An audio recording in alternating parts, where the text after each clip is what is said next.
Hello everyone, this is a little bit of an informal video about Atmos clocks today. It's a little bit of a generic video. It's going to be on how to properly set it up. So bear with me here as I'm going to do this all with a handheld camera. So I will not have use of both hands. But at any rate, so you got your clock where you want to set it, okay?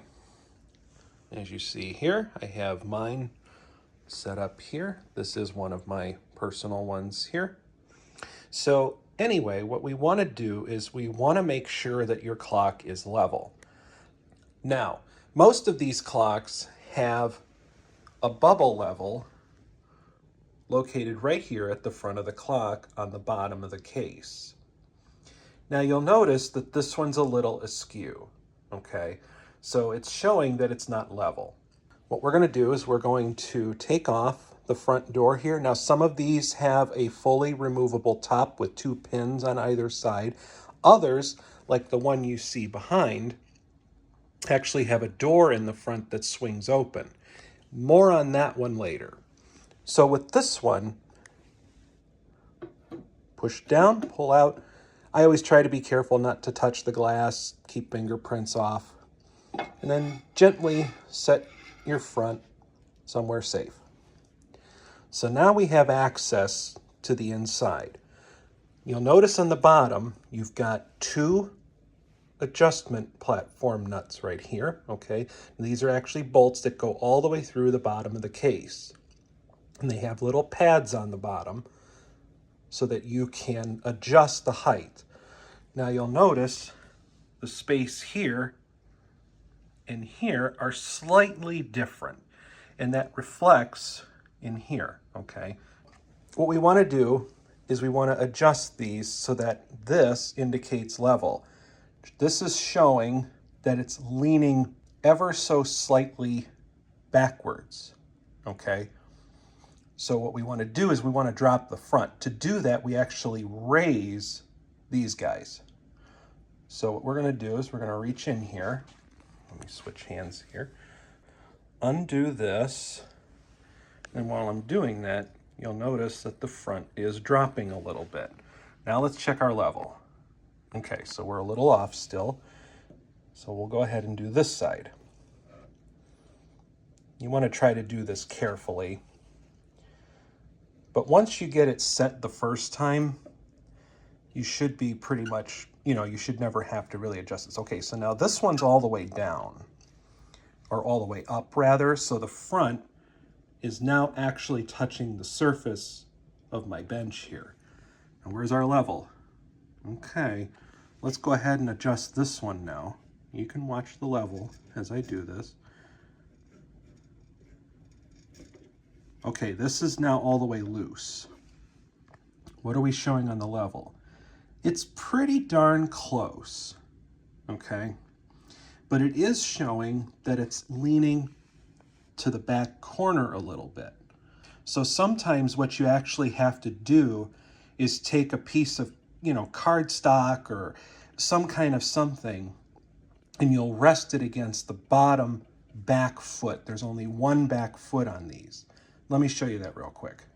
Okay, so here's the bottom of the clock. Now these are those feet I was talking about. These are the front ones right here. Right under this spot here is your level, and then there's this back foot. So what you can do is just place a little something underneath of this. It doesn't need to be anything substantial necessarily, but something that will raise this a little bit so that we can lower the front of the clock to get the level where it needs to be.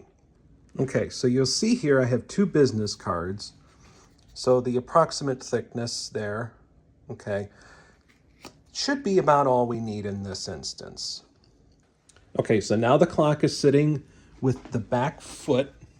You can see that little indent right there. That's where the back foot is, and I have the cards right under that. Now let's look at our level. Okay, that's looking pretty close. So now it's actually showing that the front is too far down. So this is good. We have lots of room to maneuver this. So we'll adjust this up. Okay, we're getting close. Okay, so right there is pretty much perfect. Okay, so now that we've got the clock leveled, at least according to this, now we can get to where we can set the time and then unlock the pendulum. So the first thing we're going to do is we're going to set the time. So according to my watch here, it is 6:23, okay? So I want to go ahead and set this ahead. So always rotate these hands forward. Don't ever turn them backwards. It can actually cause damage.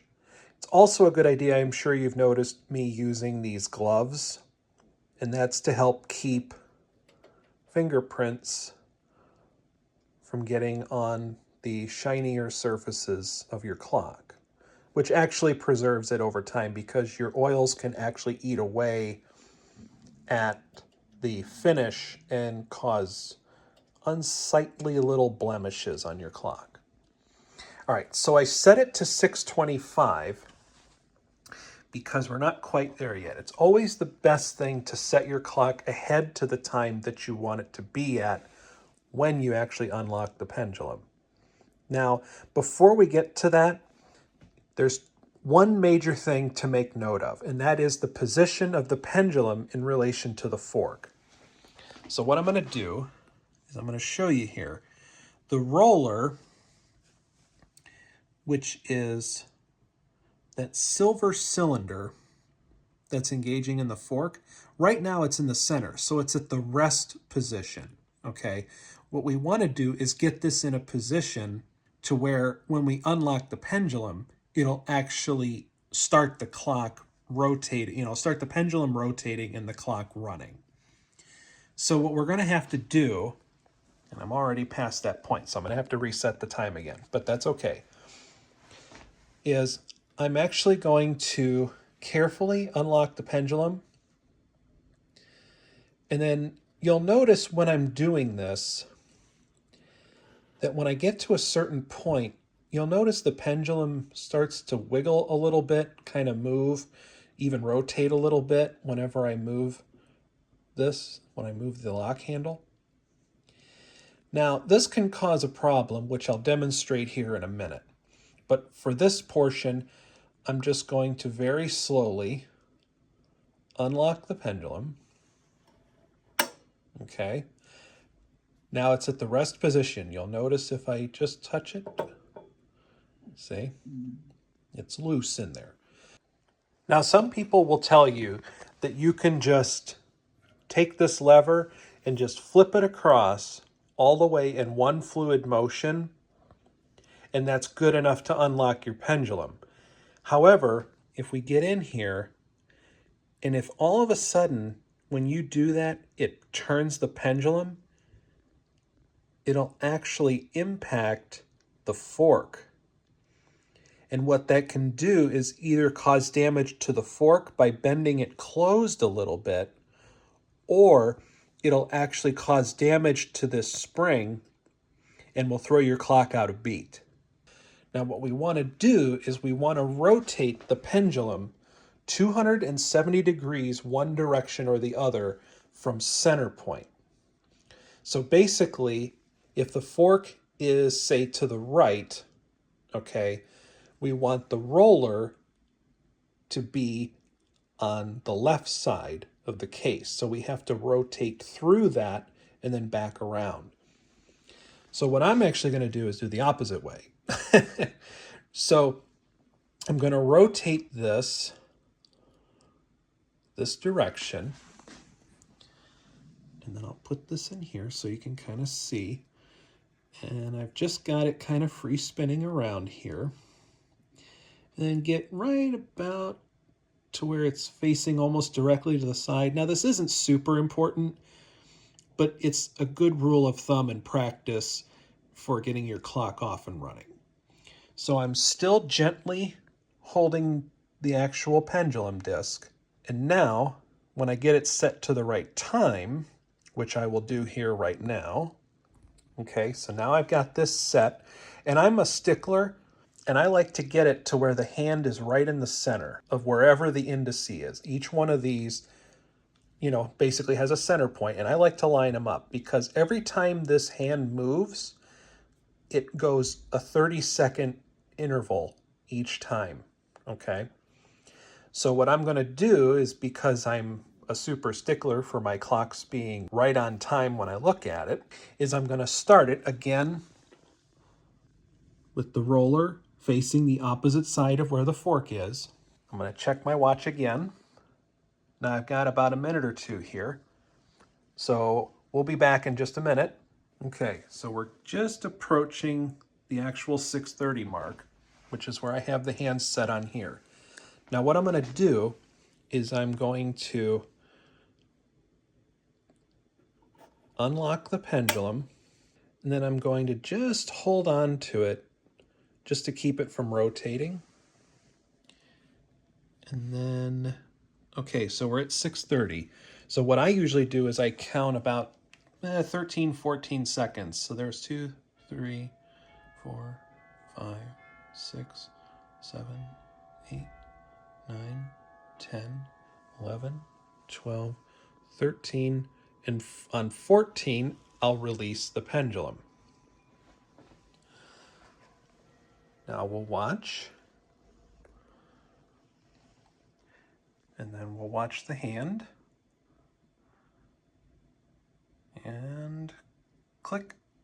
So now my watch is at 30 seconds past, and now so is my clock. Now the clock should be running, and it should keep going. All that's left to do now is, now that it's set to the correct time, is to replace the front. However, before we do that, we already know that this shows level. But let me show you something. Through the side, down near the bottom, you see that collet? So that's attached to the pendulum tube that goes all the way up to the top. Now it's not quite centered in that hole, which means in actuality this clock is not perfectly level. Now, is this clock level enough to run properly? Yes. However, in the case of the clock that is sitting behind it, this next step is very important, because if you'll notice, this clock doesn't have a level. So the only way you can set this one up is what I'm about to show you now. So we want to center that collet up as best we can. Now it doesn't, again, need to be perfect, but for the interest of this video, we're going to try to get that set to where it's pretty well right in the middle. With this in mind, you're going to notice that it's leaning to the back ever so slightly, and maybe even slightly to the right. So what we need to do is to lower the front, but on the right side, or I'm sorry, excuse me, on the left side, to get that to line up a little bit better. So what I'm going to do is gently loosen this. Okay.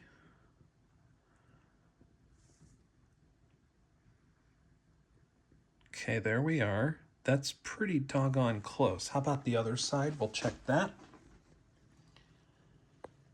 And we can actually go a little more here. There we go. Check it over here again. Yep, that's pretty close. I know it's kind of hard to see, but now that collet is in the center. Now again, that one back here, that's how you have to set that one up to be level. Okay?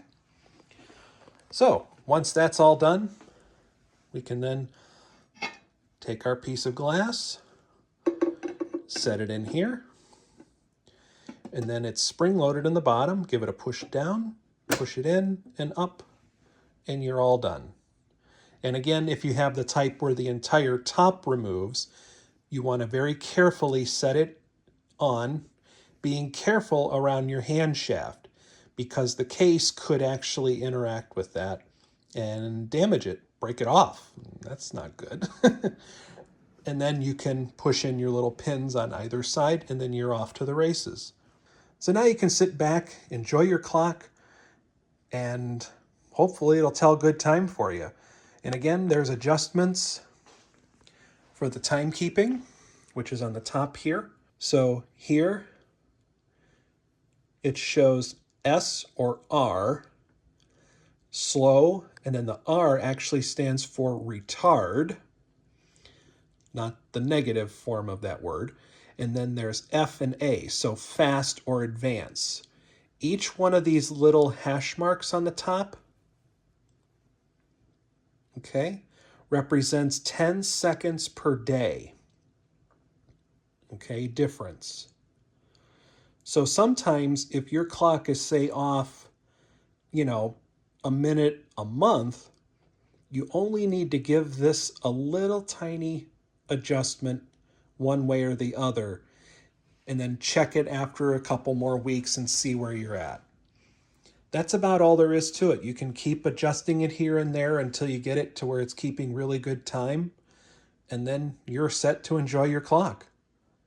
Thanks for watching the video. I hope this has been very informative for you and hope you enjoyed it.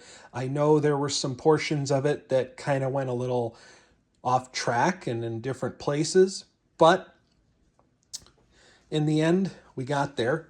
Perhaps it's a little longer than it should be, but at the same time, I tried to give you as much information as possible about the clock so that way you can be informed. So anyway, thanks for watching. Hope y'all are having a good day. Take care now.